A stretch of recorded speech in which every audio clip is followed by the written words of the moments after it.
everyone. Welcome to The Final Four is Not on the Schedule. I'm your host, Eric, alongside with expert analyst Rod.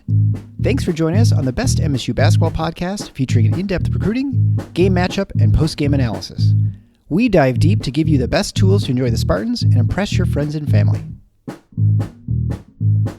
Hey everybody, it's Eric alongside Rod. We're here for our season previews for the Big Ten, and today is number 11, the Northwestern Wildcats.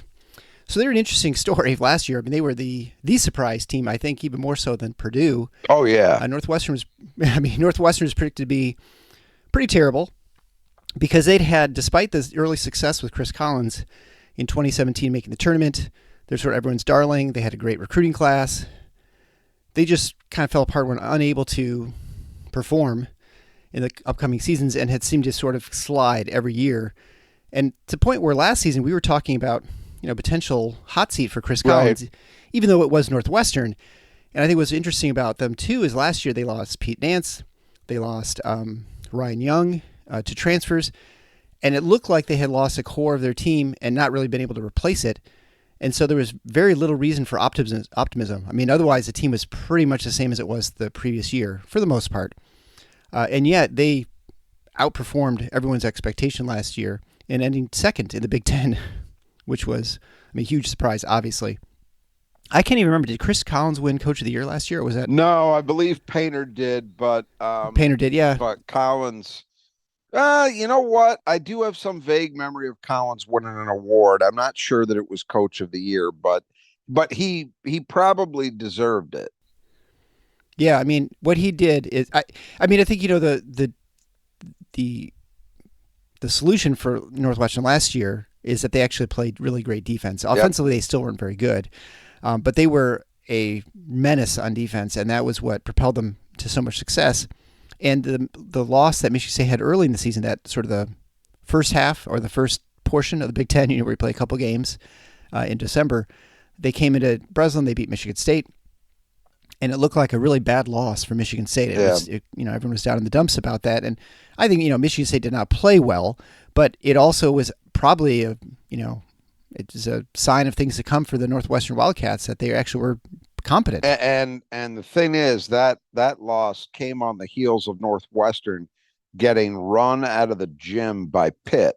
Right. And Pitt was a team. This is why you got to be careful early in the season with making judgments. People assumed, Pitt had just been awful, worse than Northwestern year after year. And there were not high expectations for that team last season. And they went out in the Big Ten ACC Challenge and just ripped Northwestern apart just before Northwestern beats MSU. So it really felt like a bad loss. But in the end, not bad.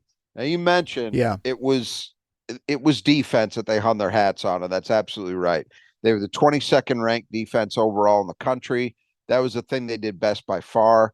They played... I talk here a lot, and we've already talked about it in regard to Penn State. My deep skepticism of the wisdom of full court pressure. I think it just does not work at the Big Ten level, but you can get some things done with aggressive half court pressure. And Northwestern did that. And their guards were all really good at that phase of the game. They finished 35th in the country in turnover percentage, meaning percentage of possessions that an opponent turned the ball over in. They were also really good against twos at number 42 nationally. So what that means is they weren't made to pay for that trapping. Teams weren't beating it and getting a layup or a dunk the way they ran through, say, Illinois when Underwood first got there. Right. And that number was helped by the 27th best block percentage, which meant that it wasn't just the guards. It was also the guys in the front court, the back line of the defense, were doing a really good job protecting the rim. Now, all that was great work on defense. On offense, it was same as before. An ugly story other than in one area. And we talk about this stat a lot. It's not something that Michigan State typically does. So we disregard it for MSU. Izzo's just got a different model. But for a lot of teams in the Big Ten, if you can limit the mistakes that you make, meaning the number of possessions you're turning the ball over without getting a shot up, that can cover for a lot of sins. And that was the Northwestern story. They were number 11 in the country in turnover percentage. They were really good both ends in turnovers. They were winning the turnover battle substantially, game in, game out. That mitigated a lot of bad shooting. I mean, these guys were the gang that couldn't shoot straight. Number 282 in the country in threes and number 311 in twos. That's really bad. But they didn't turn it over. They shot free throws really well. They came in just under 76% as a team, which is an outstanding number. And you put it all together, and it was those things and just a high degree of intensity and an effort level and a motor that they played with. That was enough. It was a fine line and a tight margin, I think, that Northwestern had to play with, but they were on the right side of it more often than not. And for them to get back to the NCAA tournament, that was that had finished second in the league. That was a hell of an accomplishment with a team that was, not overly talented in my view. Yeah, it's interesting because, I wonder with, I guess we'll go into the players departing and the players returning in just a moment, but a lot of that, I think, was the guards, as you mentioned. It was Bouie and Audige, who were exceptional as far as able to get in your face, defend, and put ball pressure on. And Chase Audige especially, I think, was the better of the two. And with his long, gangly arms, he was able to harass you and still maintain position. So for sure, yeah, defensively, yeah. So he was. I think the offensive end, I think Bouie is far better than Audige, although Audige would be kind of streaky. But very much. It was so.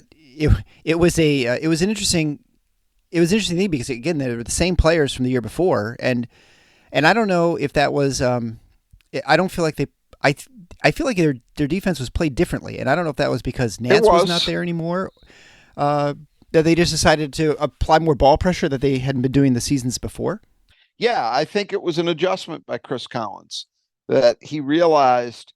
I think for starters, look, if they had Pete Nance and Ryan Young come back, they would have looked at things differently. I think they would have looked at it and said, okay, we can be a pretty good offensive team, and maybe they play more or less the way they had previously.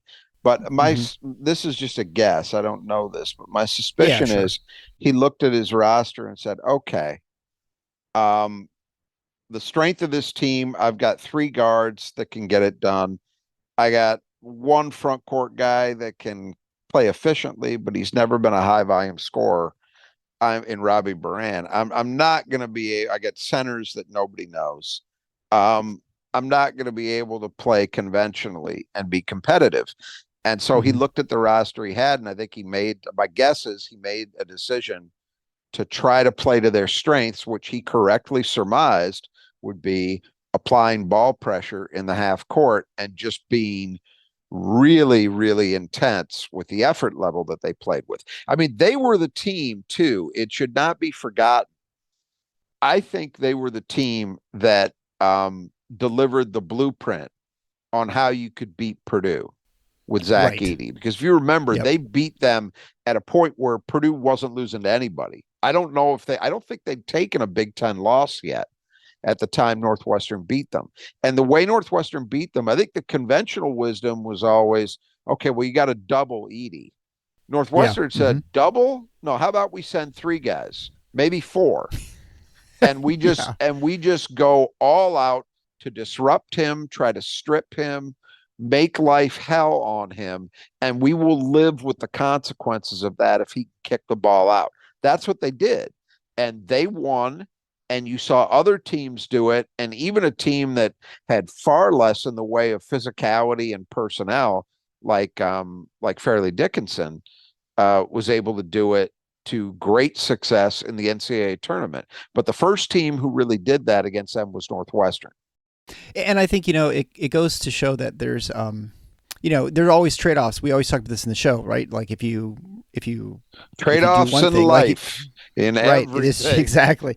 And so you're like, okay, we're going to leave shooters open, and you kind of go with, you have to accept some sort of thing, right? And Yep. so that the thing that you accept there is that you're going to leave shooters open. Yeah. But the calculation is, what are you going to do about that? Are you going to try and come back and put a hand in the face, or are you just going to totally dare them like Fairleigh Dickinson did and just say it's going to be wide open, so open you're going to actually have to think about it too much? And so that was interesting strategic moves. And I think this is a good reflection on Chris Collins, I think, in general, why he's a good coach. And this is what we had always assumed, that he was pretty good.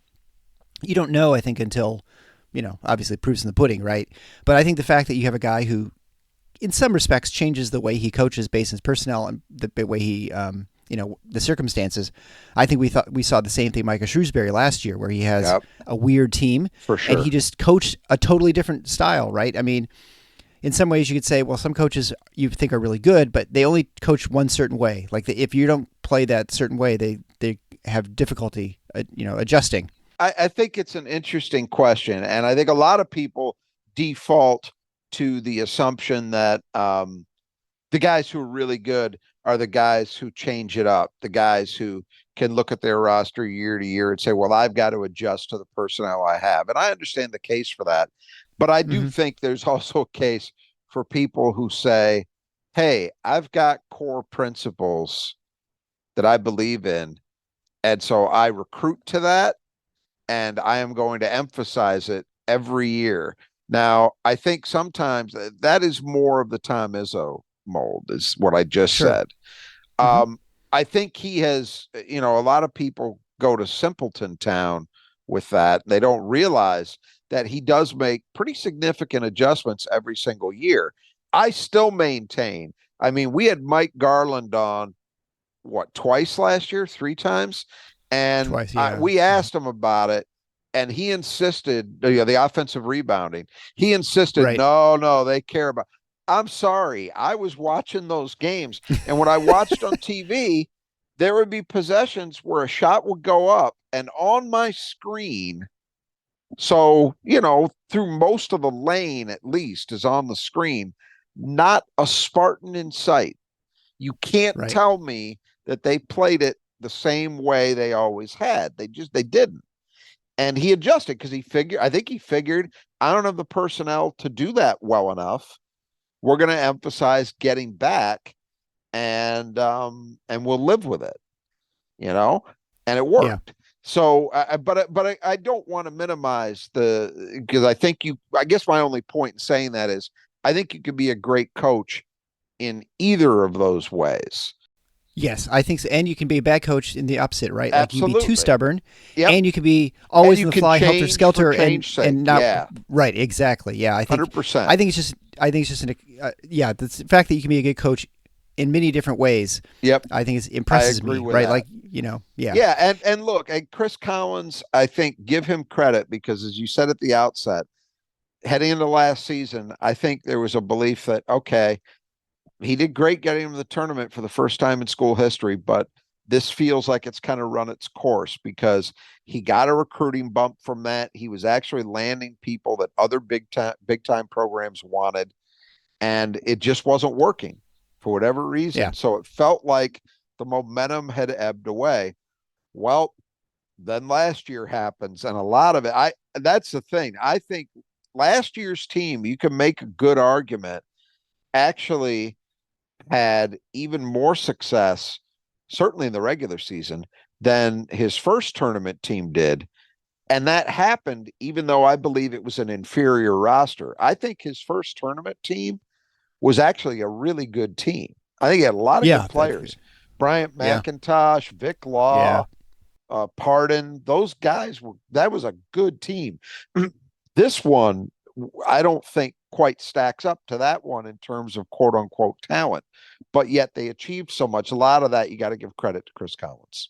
And I think too, I'll say, and this is the things that, unless you're like really truly inside the team, you could not know, but it certainly felt to me like that team played with a level of effort and intensity that I haven't seen from a Northwestern team. Like you saw that on the defensive end, and they really worked every single possession really hard. And I don't know if that's a reflection of, do they lose? Do the player departures that make a difference. Now they Yeah. were more Bowie and Audige's team, and that's just their personality, and they were able to sort of express that more. I don't know, but they definitely seem from that effort level to ramp up, an extra couple levels, and I think that was the reason that they were so much more successful last year than previously. It's a funny thing, but usually in my observation, usually if you play hard, like really hard, good things are going to happen.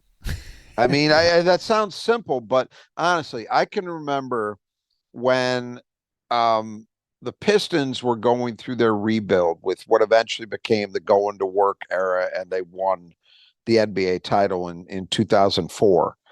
A couple years prior to them winning it, they had if people remember, Grant Hill had opted to he wanted out, so they did a sign and trade deal with Orlando, and they got Ben Wallace and Chucky Atkins Hmm. back for him.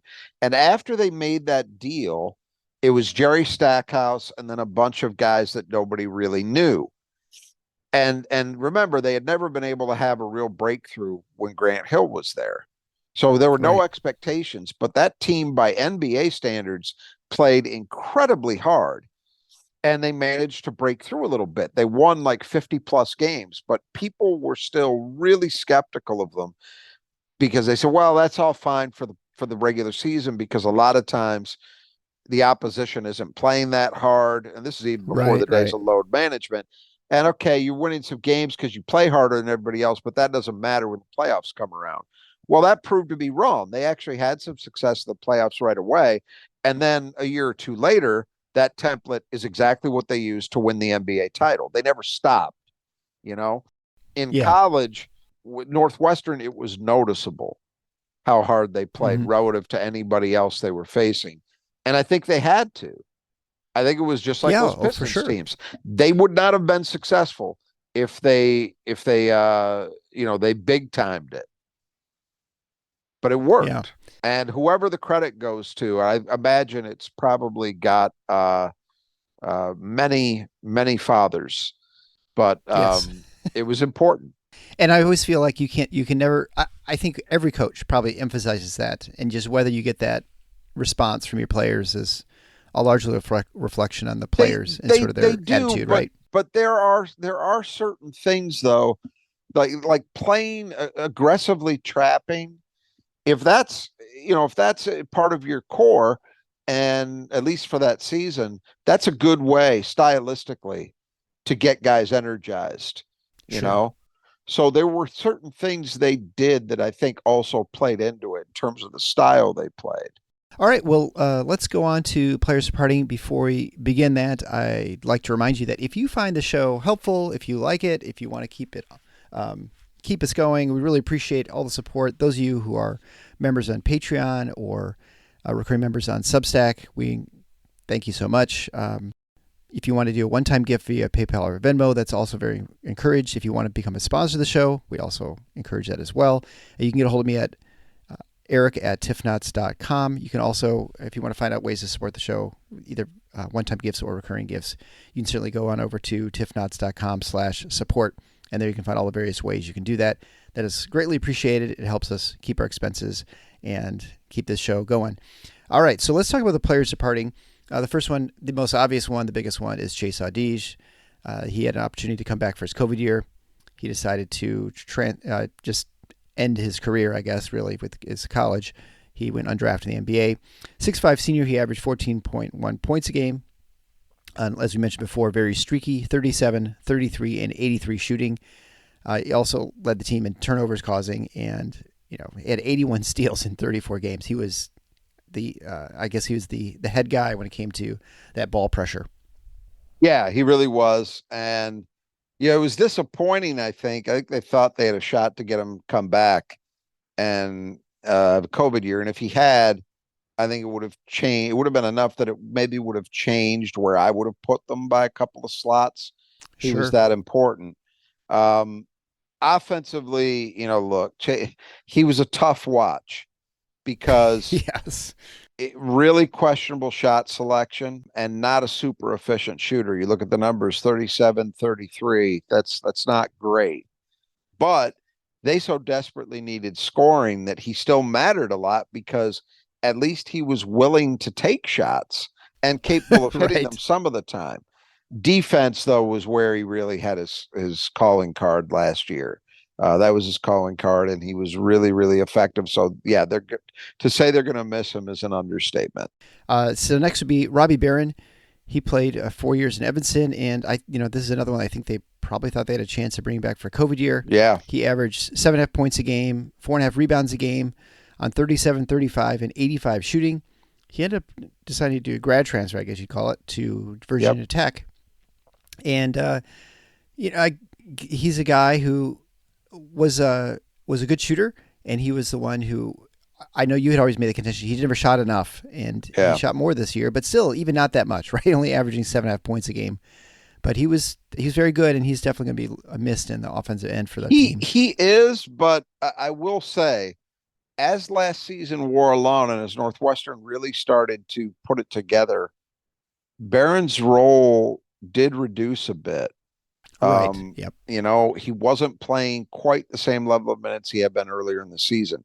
He was a guy, if I was a Northwestern fan, I would have found him very frustrating over 4 years because, as you said, and I kept saying it every year when we do these, I would mention it, that this is a guy who, in terms of his efficiency, and when you watched him, the eye test even looked the part, except that he just didn't do very much in volume. And that matters in the end. It's great to, be a 40% shooter from three, but if you're only taking one a game, you're not helping your team that much, Right. So that was always the knock on him. I just feel like they were never quite able to get out of him what it seemed to me he had in him potentially. Now, I'm not putting that entirely on Chris Collins. That's on Robbie Barron too, but yeah, kind of a surprise to me that he transferred out. But again, you don't know the inner workings, the dynamics with the team. Exactly. He may have just figured it was time for a fresh start. He was able to go to an ACC school in Virginia Tech, so he's going to play at a high level again. But I think, as opposed to Audige, where I don't see the obvious replacement who does everything that Audige did well, I think in Barron's case, they can probably survive this. So next departure will be Thijs Verhoeven, 6'9", grad transfer, started a couple games, ended up just being the reserve to Nicholson. This is one we had talked about beginning of the season, where Northwestern would be at the 5 spot, losing their starter and their reserves. Right. With Ryan Young. We didn't really know what was going to happen, so thought might be this Verhoeven. He averaged 2.5 points a game and 2.5 rebounds a game, so not a huge loss, but anyway, he's now all gone, done with college. He mattered in the sense that he gave him 16 minutes a game, and Right. a big body who gave them some physicality and good defense, and that was enough. You need guys like that to play a role. So he did that. Not a star by any means, but they've got to find somebody else to handle that role. And finally, Julian Roper. So he looked like he was going to be doing quite a bit, and he averaged 4.4 points a game and 3.7 rebounds a game. Shot 45, 42, and 46. But he ended up entering the portal and transferring to Notre Dame. So he's going to go play for Shrewsbury. Yeah, this was a big loss, and it might not look that way from the stats, but Julian Roper was banged up last year. He only played in 15 games. I thought he showed a lot of potential as a freshman. I was a fan of his going back to high school. He's a Detroit area kid. He played at Orchard Lake St. Mary, so I saw him a lot in AAU when he was growing up, and there was a big three in his class in state with Kobe Buffkin, Jaden Akins, and Pierre Brooks. And then Roper was the fourth guy. And I think he sometimes got forgotten a little bit, but I really thought he was a great get for Northwestern. The kind of guy they don't always get, in that he was both skilled and athletic as a wing. That seems to be a type that historically they've had problems getting. So I was really bullish on him. And then he really looked good down the stretch of his freshman season. So I thought he was set for a big step forward last year, but he wasn't really able to stay healthy. And yet you look at the numbers from an efficiency point of view, 45-42, Yeah. pretty damn good.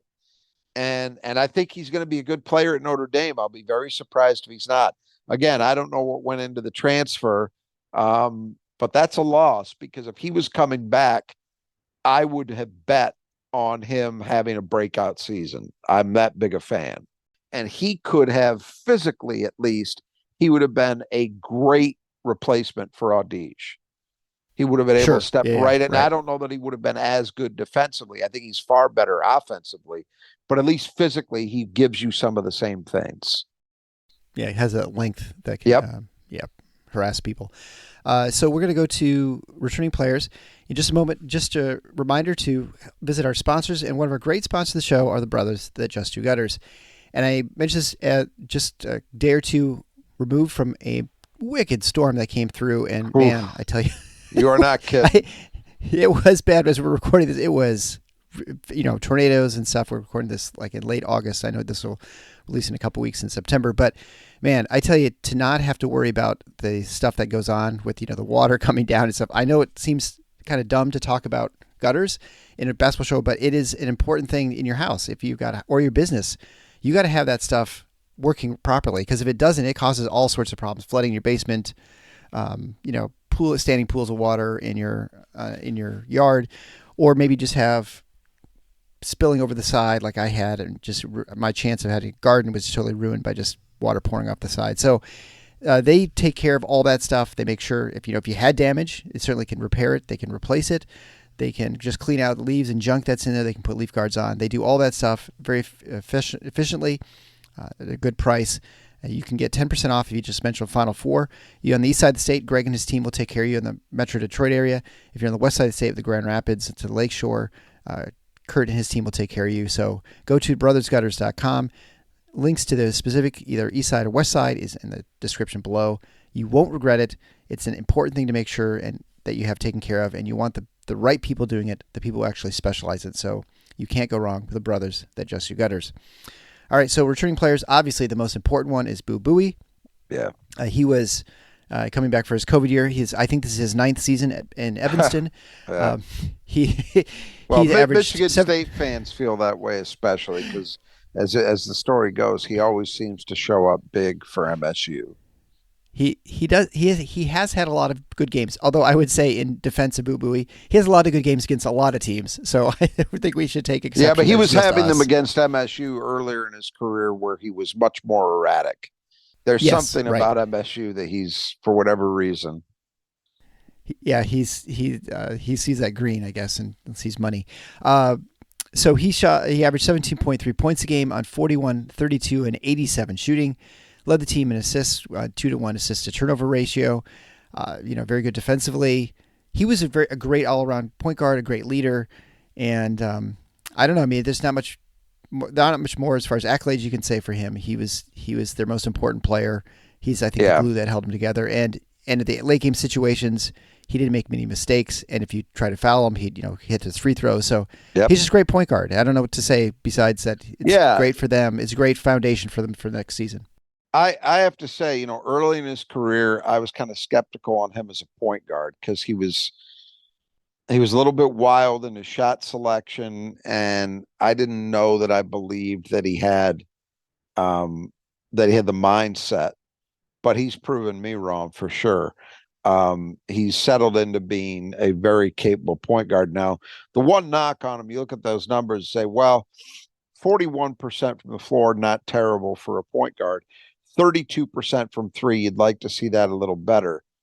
But he has had seasons where he's been better. 2 years prior as a sophomore, he was 36% from three. So he's proven capable of being better. I think the problem is, as I mentioned, sometimes shot selection is an issue for him. And it's also the case that he's got to play an outsized role on offense for Northwestern to be able to score enough points to win games. So what comes with that oftentimes is a player kind of trying to make things happen themselves, which means your shot selection is not going to be ideal. I think the best thing for him would be his teammates picking up a little more of the slack, and he can be a little more discerning. But Look, I think the bottom line is I expect kind of more of the same when push comes to shove. I think they need him to be really aggressive offensively, and I think he will be. Yeah, I mean, I think that 32% is probably a reflection of the fact that you had less post presence with Nance that you had the For seasons before. So that he's and just, as opposed to how the pace they played with on defense, on offense, they're still relatively deliberate.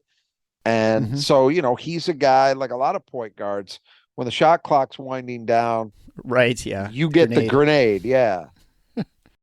Next returning player, Ty Berry, 6'3" senior, averaged 8.5 points a game on 34, 29, 81 shooting. Uh, Obviously, he's been better shooting. He's had time stretches where he was shooting better than that from deep. He also had 4.8 rebounds a game, and so he was a very effective player and a good person to bring back for the next season for sure. Yeah, but they need him to be better. I mean, 29% from three is not going to cut it. And the thing is, his first 2 years, he was 37 and 39%. So we know Right. he's capable of shooting the ball better, and they need him to. With Audige gone, Barry, I believe, slots in as the number two option behind Bouie, at least among the guards, and they need him to step up. The other areas of his game, he's decent inside the arc. He's good rebounder, good defender. He's fine there, but to me, he needs to take a step back to what he had previously been as a deep shooter for this team to succeed. That's got to happen. So he's a very important guy. Next is 6'6" junior and guy who really came on at the end of the season, Brooks Barnheiser. He was came as a lot of ballyhoo as a recruit. Didn't really do much for early on in the season or in his career, but really came out at the end of the season, really started becoming instrumental to their success. He was averaging 7.6 points a game and a little under 5 rebounds a game on 41, 31, and 84 shooting. But I think he was when we talked about the effort many times. I felt like he was a guy who really brought it, For played sure. hard, For and sure. that was and I think that spilled over into his teammates, and I think that was why he started playing a lot more minutes at the end of the season. Yeah, he was the guy who cut into Barron's role. And I think even though he's a little undersized at 6'6", I think you're likely looking at him as the starter this year at the four. And their improvement as a team, I think you can. There are a lot of reasons why it happened, but one of them for sure is Barnheiser emerging. He really energized this group, and yet he's not just a try hard guy. I think he's got a lot more to give, as a matter of fact. 31% from three. To me, watching him, I think he can shoot better than that potentially. Um, as you said, he was by Northwestern standards fairly highly regarded recruit out of Indiana, but he didn't do much as a freshman. And then heading into last year, you didn't really know what you had. And as the year went on, just got better and better and better. He'd be a guy. I mean, I haven't done this for the Big Ten, but if you were compiling a list of, say, 5 guys that you thought were set to have a breakout season where they just really eclipse what they did the previous season, Barnheiser, I think, would be on that list for me. His numbers were good, but I'm not going to be surprised if we look up and see, he averages 12 and 7, something like that. I think he's Sure, yeah. fully, maybe even more. I think he's fully capable of it. And again, like as with Barry, they need him to take another step forward. Previously alluded to, the next player is 7-footer, senior from Clarkston, Michigan, Matt Nicholson, and he was the one we were talking about at the beginning of last season. Who would emerge as the replacement at the 5 spot, Yeah. and it wasn't clear early in the season, but by the end of the season, there was no question that he was very capable. It is actually pretty good. So he averaged 6.3 points a game and 5.4 rebounds a game, and a little over a block a game. But I think he also was a steadying force inside, which was surprising for a guy who really hadn't played much prior to that in his career. Yeah, for sure. He was a key component. I mentioned, the fact that they had some rim protection on this team made it possible for those guards to play as aggressively as they did, trapping, because they knew they had help behind them if somebody Right. broke the pressure. And Nicholson was a huge part of that. The numbers are solid, but they really don't do justice, in my opinion, to what kind of presence he had.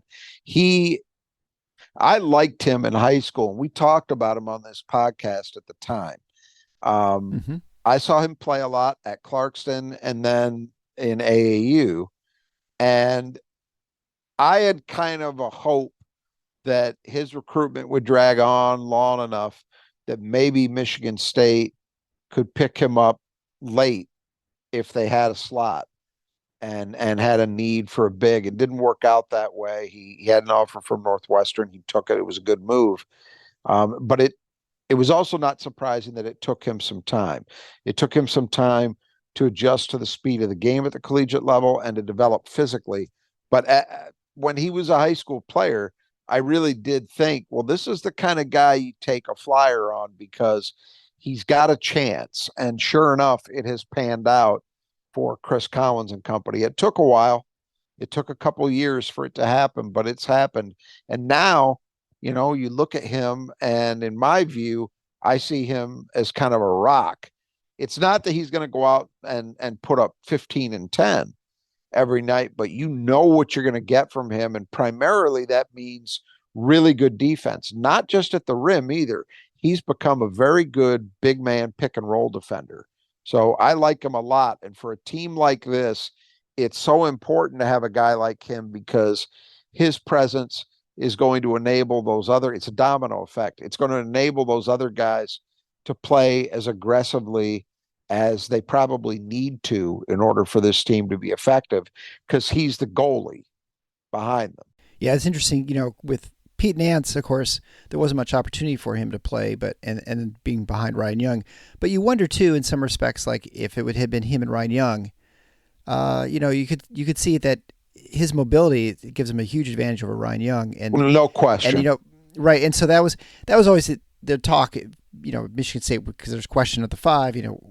Before last season, wouldn't have been great had Ryan Young gone to Michigan State or something like that. And we sort of said that there's just no chance that. However, this is the kind of player you could imagine at Michigan State who could have played. That is why I kind of had a hope that it might work out as one of those kind of the way that, a couple of years later that Carson Cooper ended up Sure, coming yeah, in late. I just kind of hoped there would be a fit because watching Nicholson when he was younger, yeah, he needed to get stronger. He needed to continue to develop, as a lot of big kids did, develop his coordination, learn to finish a little bit better, learn to play without fouling, all those things.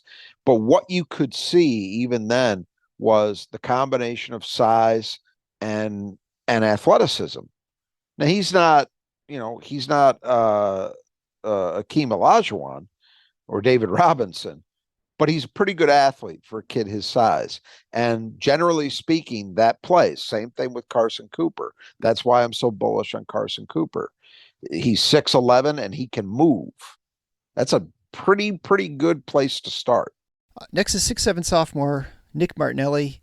He started seeing more of a role throughout the season. He ended up averaging 10 minutes a game in 20 games played. But most of that came later in the season. He averaged 2.6 points a game and 1.5 rebounds a game. He shot very, very well in very limited volume, 51, 50, and 50. Well, I guess not very well at the line. Better than me, I suppose. But so him coming back is probably important. Important. I don't know. Stat. Did he win? Did he get to go to the Final Four? He didn't win tickets to the Final Four, no. But they did. Right. He did actually make it to the second round. So I guess that's something. Yeah. This is a guy, an interesting player. He was pretty well regarded coming in last year. They liked him. And I believe he's an Illinois kid.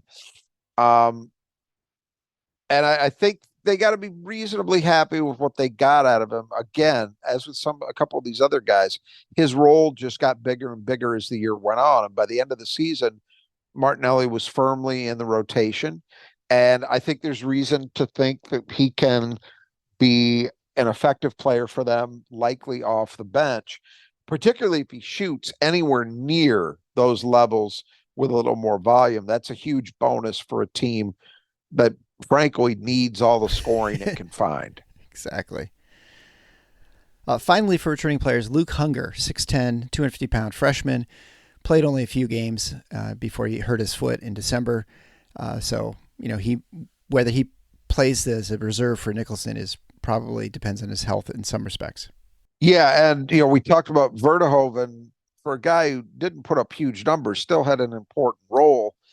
That role is there to be filled, and Hugger is the most obvious in my view, candidate, or one of the two most obvious candidates to fill that role. So there's an opportunity there, and at least physically, he's got the kind of frame to suggest that he can play in the Big Ten right away. Kind of a lost year for him in a sense due to the injury, but I think they're hoping that he can come in and maybe be at least a 10-minute a night kind of guy. And before we get to the newcomers onto the Wildcats, I just want to remind you that this is one of the sponsors, great sponsor of the show is Nudge Printing. Nudge Printing, run by Spartan grads Gabe and Brittany out of Portland, Michigan. They print fantastic shirts and decals. Our hoodie and a shirt you can buy on their website. You can go to tiffknots.com/merchandise and you can find our t-shirt and our hoodie. You can also go to their website, nudgeprinting.com, and you can get any sort of Spartan gear. They have all kinds of really cool vintage stuff that's screen printed, so it is high quality, super comfortable shirts. I wear them all the time. They're the most popular shirts in my family, so we're always washing them, and they still look as good now as they did when we got them over a year ago. So you can check out Nudge Printing, 20% off. You mentioned the coupon code Final4 at checkout.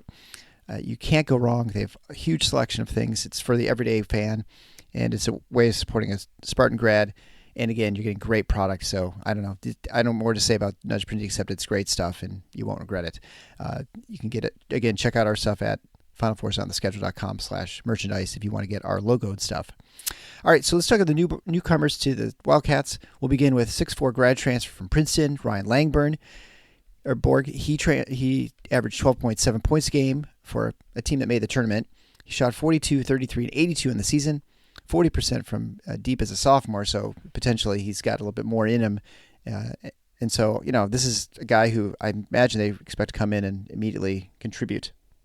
Yeah, I think, he would have been an outstanding pickup if Audige had returned and you were looking at him as the first guard off the bench. I would have been really bullish. I still think he could be an effective player, and you can argue he's even more important now because he'd be the odds-on favorite to step into Audige's role. I think the big question is how quickly and how well does the shooting translate? Because again, they need more in that area. And there's the potential for it with Langborg. As you said, 40% as a sophomore, but that was in the Ivy League. And we know those percentages don't always translate neatly. So we'll just have to see what they get from him. But he's going to be a very important guy and likely a starter. Next would be Justin Mullins, a 6'6" sophomore transfer from Denver. He's originally from Oak Park, Illinois, so he's coming home, and he's averaging a little under 10 points a game on 52, 37, and 69 shooting out west. Had 47 steals as well, so maybe this is a little bit of replacement for Audige as far as defensive intensity. Again, this is a guy who you'd expect would see the floor quite a bit. Yeah, and they need that depth. So in losing Roper and Audige, two holes to fill. So I think adding Mullins was a nice pickup, and his length and an already demonstrated ability to turn people over certainly would seem to suggest he can fill a role for this team. It's possible that he could push Langborg and Martinelli and claim that third starting spot on the perimeter, but I'm more inclined to expect that he's going to be a reserve. But again, when you play an aggressive style the way Northwestern wants to, I think it's helpful if you've got a little more depth.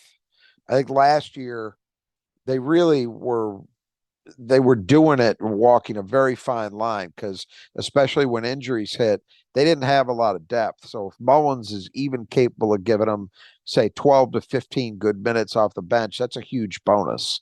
And offensively, we'll see. The numbers at Denver were pretty solid. How do they translate? But I like the defensive potential. Next will be Blake Preston, a 6'9", 220-pound grand transfer from Liberty. He averaged 6.7 points a game on 66% shooting from the floor, 40% from the line, not very good, and also a little over 5 rebounds a game. So he's going to be a rotation guy, a guy off the bench, obviously.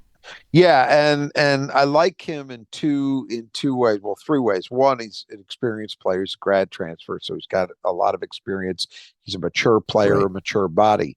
The other thing is, I think he gives them two potential areas he can help. One is if Luke Hunger isn't up to it as a backup five, Preston's big enough that you can probably get away with playing him some minutes at the five. But the other thing is he gives you an option as a bigger four man. I really like Barnheiser. I'm bullish on him. But the fact is he's 6'6". So we Mm-hmm. know a lot of teams go undersized at the four, but a lot of teams don't. There are teams who have, you look at somebody like Illinois with Coleman Hawkins, or potentially Michigan State if they're playing Xavier Booker at the four. Those are guys who can Right. still stretch the floor, but they're 6'11". Yeah. So having a bigger option like Preston, who's available at least to play those minutes, is important. So I like what he could do in terms of adding some depth. Next, we'll go into the high school recruits for Northwestern. First is Jordan Clayton, 6'2" point guard from Massachusetts. He played along with Kurt Tang. So this is, I think, as you'll see here, a reflection of the preparation for the departure of Boo Bouie after this year.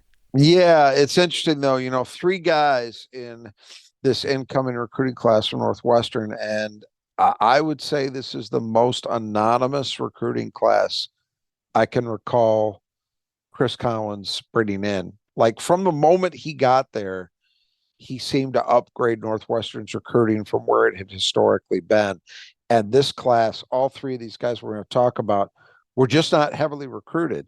Jordan Clayton played for Mass Rivals, which is the same program that Kurt Tang plays for. That's considered a really good AAU program, so that's a positive. But he didn't have a bunch of high major offers, so I'm thinking he probably doesn't play a lot. My guess is, and maybe I'll be wrong, maybe one of these two freshmen will emerge and be able to handle some backup minutes. But my guess is when Bowie needs a rest, which won't be often, I'm going to guess that Ty Berry gets that call rather than the freshman, but we'll see. Well, and the next point guard recruit is Parker Strauss, 6'4" from California. And, again, this is, I think, just a reflection of anticipation of Boo Bouie leaving and trying to have some sort of depth there. Maybe not this year as much as next year. Yeah, and with both Clayton and Strauss, we'll just have to see what they actually are. But again, same profile, not heavily recruited, and so it's a bit of an unknown. Maybe they found a couple diamonds in the rough, and these guys can actually play, but they're not coming in with the kind of expectations that some other guys they brought into the program have had. The last hoped diamond in the rough would be 6'8" wing from West Virginia, Blake Barkley. Again, a guy who's not heavily recruited and hoping that I guess he can stretch the defense a little bit, the 4 spot. Yeah, or the wing. I think they're hoping for some versatility there. But again, same story. Not a lot of expectations around him. So we'll have to see if any of these three guys manage to break through. I think the good news is, they got enough with their 3 portal additions that they probably don't need to go deep with these freshmen. They've probably got enough to cover their rotation without those guys making significant contributions. Yeah, so then overall, looking at the Wildcats, we did not expect much from last year. They overperformed for sure. I mean, obviously, made the NCAA tournament. They won a game. They actually played pretty tough and almost made the second weekend. So you have Chris Collins now, whose seat was maybe warm before, is I think he's comfortably in, where he belongs right now. But, can he catch lightning in a bottle 2 years in a row? Does he have enough with Boo Bouie, I guess, to make the next step? Because, if you think they're at 11, that is probably, again, like we mentioned before, that you're only about 2 games away from being in tournament contention, right? I mean, you're not very far. 2 more wins in the Big Ten, for instance, 2 more spots up. So you're not very far off of being outside looking in. You're probably bubble potential for sure. If the league is decent this year, so they've got the tools there if they can kind of do the same thing they did last year. But I guess the question will be whether they can play defense the way they did last season. Well, that's really where the starting point is to me. Is can they do the same things defensively that they did a year ago? If they can, absolutely, there's the potential for this to be a tournament team. But that's a big ask. And as I mentioned kind of at the beginning of this, the thing about Northwestern is because they were not good offensively in most respects, they walked a tightrope, you know? It was always every time out, it was going to be a very difficult scenario for them in terms of winning a game because they knew they didn't have a lot of firepower. So the defense was going to have to do its job, and that would be, the key. I think that this team does have enough to at least have the hope of being better offensively, and that will be a huge key. If they can be better offensively, that takes a little bit of the heat off the defense to be as effective. Then maybe you are talking about a repeat run to the dance. I don't rule them out at all. This is a team with NCAA tournament potential, but just as was the case last year, a lot has to break right. And that's a tough position to be in, where you look at it and you say, boy, we really don't have much of a margin for error. And that's where I do feel that Northwestern is. I don't think they're certainly not a team that can go out and just say, well, we can just out talent people, right? That's not what they are. They're going to have to play their game, execute it well, game in, game out, and hope that at the end they've piled up enough to get into tournament consideration. I've got them 11th. Probably, if that's how it finishes, they're probably on the outside looking in. But I don't think that's a given, and I don't think it's impossible at all that they could finish. Hey, if you told me they finished 7th, it wouldn't be a total shocker. I think they have enough potential to do that. I'd be surprised by a repeat of second place. I could say that much.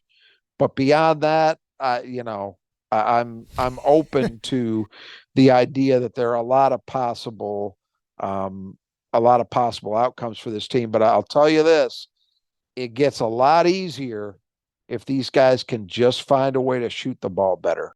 Well, one of the hard things about this is even getting a good feel for the rest of the league too. There's so much turnover within these teams, as we've noticed the last few years especially now with the transfer portal being as active as it is.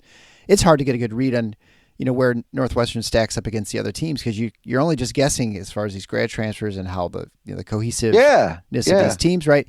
So you say 11th, but I mean, it's like you said, it could easily be 7th, and it wouldn't seem like that much of a difference, right? In some respects, and exactly. There's a lot of parity at this level of the conference, I think, as we're going to see as we roll through the next few teams, and even Nebraska that we talked about previously. Could Nebraska finish a few slots higher than I've got them? Oh yeah, if there's a potential if enough things break the right way.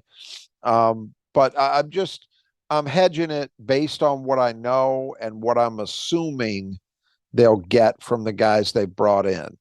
But it's an open question, and I think there's the potential for them to outperform this. That's for sure. Yeah, I feel like as far as of the first 4 teams, the bottom 2 teams, Penn State and Minnesota, I think you feel fairly confident that they're going to be at the bottom 2 of the league. Probably. Maybe Penn State moves up. I think Minnesota, you feel pretty confident that they're going to be last place, or if they're lucky, 13th. I'd agree. But these teams, there's a lot more movement and potential for Northwestern, Nebraska, that they could move up, up more than other teams. That brings me to one of the questions that I've been thinking about is that, one of the ways of evaluating the league The way the league gets valued is by how they play in the non-conference before the regular season. Because once the regular season starts, that you're judged on who you're playing, but it can't change much because it's all determined on how you did before you were in the conference play. And one of the big things that the Big Ten had is that they had the ACC Big Ten Challenge, where you could get an evaluation playing. Everyone had to play usually a decent team in the ACC. That you've lost that now, and you still have the multi-team tournaments, Battle for Atlantis, Maui Invitational, those sorts of things that teams participate in. Do you think it'll be a little bit harder getting a read on the Big Ten by eliminating the Big Ten ACC Challenge, and that they'll have trouble getting evaluated as highly as they had in the past? No, I don't think so, because I think, and to be honest, I haven't looked at Northwestern's non-conference schedule. But I'm going to assume that they're playing at least a couple of games against very legitimate opposition, and that's the case for most Big Ten teams. So the loss of the ACC Challenge hurt mostly in the sense that was a locked-in game that now they've got to go out and find a replacement for in terms of another high-level opponent. I will be somewhat surprised if we don't see some sort of replacement for that event in years to come. They do keep in mind the Big Ten does still have the Gavitt games now. That has fewer teams participating, whereas the ACC Challenge everybody played. That's not the case with Gavitt games, but that does give an opportunity. You mentioned the multi-team events, the holiday tournaments, et cetera. I suspect that every Big Ten team is going to have enough opportunities to demonstrate what they are in the non-conference before they hit league play. And then always, as is the case most every year, once you get into Big Ten play, because everybody is fairly well regarded, you're going to be mostly playing high impact games. So right, you're always going to have opportunities to have a meaningful win and few opportunities to take a bad loss. Do you think that this conference matchups is going to be something we may see again? Like, say the Big 12 or... Well, I think that's... I guess Pac-12, that's gone. So, look, what's going to happen? The SEC and the Big 12 have... You can be excused if you don't realize it, because they don't do a very good job promoting it, but they've had an attempt at replicating the Big Ten ACC Challenge going on for several years now. And so I don't know. It'll be interesting to see how that evolves, if that just stays in place. I believe the ACC, actually, I don't think it will, because I think what happened is I think the ACC and the SEC are going to play. I believe that's what's happened. I think so. I think you're right, yeah. So it would seem that perhaps the Big 12 is there. And honestly, from a quality perspective, you can make a pretty good argument that, especially the last 5 years or so, the Big 12 has been as good as any league in the country. So that would be, in the respect of what you've been talking about, having meaningful games, boy, that would be a hell of a thing. It's not in place this year. I'll be surprised if the Big Ten doesn't look to do something like that, and or perhaps elevate the Gavitt games, maybe, is another route they could take to do this, meaning just play more games. That makes sense on one level, because of the broadcasting partners, because the Big East also has deal with Fox. So I could see that happening. But regardless, I think the opportunities are going to be there for any Big Ten team. Yeah, it'll be interesting how things shake out, because in many respects, as you alluded to, the broadcast partners are almost more instrumental in these tournaments than probably the leagues themselves. And ESPN, if you're sort of following the news with Disney, that it is it may be evolving, I guess we'll say, that ESPN may not be part of Disney, or may be sold off, or they may be partial partners, with all sorts of names are being bandied about. And so what you may think of ESPN's relationship is, it may change going forward. For sure. And in fact, with this latest round of expansion, bringing in Washington and Oregon, one of the things that's been talked about is that, people had assumed that the Big Ten and ESPN's relationship was dead. And that is apparently not the case. There is talk that they may add another broadcast partner. From what I have understood, that would most prominently show up not in football terms, but in basketball. So, yeah, you don't rule anything out. All right, well, I think we'll wrap it up there, and we'll see you back in a couple days with the number 10 team. And also just a reminder that we do have a contest, the Beat Rod contest again this year. So send in your predictions on how the Big Ten standings will be, and we'll use the tiebreakers they use for the Big Ten tournament. So just make things simple. So 1 through 14, where you think the teams will finish, you have to have those in before the first Big Ten game is played in December. So tiebreaker is how many points are scored by Michigan State against Michigan this season. They do play twice, so keep that in mind. So until next time, the Final Four is on the schedule. Go green.